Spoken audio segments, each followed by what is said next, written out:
Hello viewers, আসসালামু আলাইকুম। LIB agriculture চ্যানেলে আপনাদের আবারও স্বাগতম।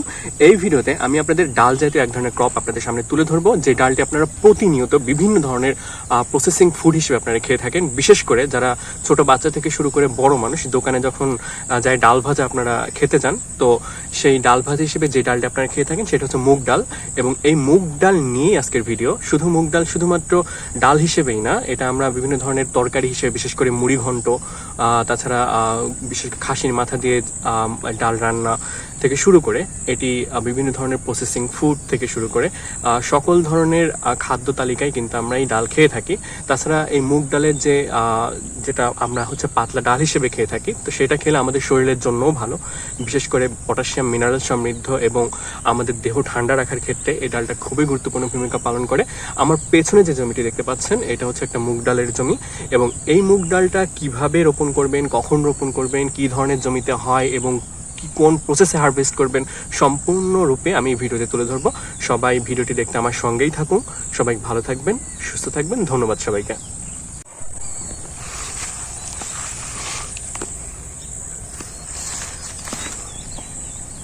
মুগ ডাল সাধারণত দোআঁশ মাটিতে সব থেকে বেশি ভালো জন্মে। সাধারণত মুগ ডাল আপনারা রোপণ করবেন এপ্রিলের ঠিক শেষের দিকে, মার্চ এপ্রিলের দিকে, এবং এটি জুন জুলাইয়ের পরবর্তীতে এটি হারভেস্ট প্রসেসিংয়ে চলে আসবে। তো মুগ ডাল রোপণের ক্ষেত্রে মুগ ডাল যখন আপনারা হারভেস্ট করতে যাবেন, এটি পর্যায়ক্রমিকভাবে আপনাদের হারভেস্ট করতে হবে। বিশেষ করে কেন পর্যায়ক্রমিক বললাম, একটু খেয়াল করুন এই গাছটির দিকে। মুগ ডাল সাধারণত যখন বড় হয়, ফুল যখন আসতে থাকে পর্যায়ক্রমিক ফুল আসতে থাকে। যেমন এই গাছের ক্ষেত্রে দেখেন নিচের দিকে কিন্তু অলরেডি ফল বড় হয়ে গেছে, কিন্তু উপরের দিকে দেখেন অলরেডি ফুল। তো এই ফলটা তোলার পর গাছের যে পুষ্টিগুণটা কিন্তু উপরের এই ফুলটা পাবে, এবং এই ফুল থেকে আবার নতুন করে ফল হবে। তো তখন ফল যখন ম্যাচুরিটিতে আসবে, তখন এই ফলটাই এরকম কালো আকারে ধারণ করবে। এবং এটা আমি একটু খুলে আপনাদের সামনে দেখাই।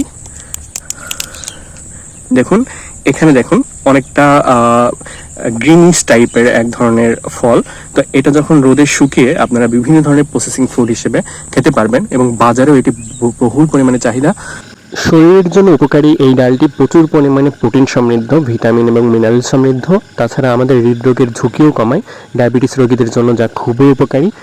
মুগ ডাল সম্পর্কিত ভিডিওটি কেমন লাগছে সবাই বিস্তারিত কমেন্টে জানাবেন, এবং ভিডিওটি ভালো লাগলে চ্যানেলটি সাবস্ক্রাইব করবেন। সবাই ভালো থাকবেন, সুস্থ থাকবেন। ধন্যবাদ সবাইকে।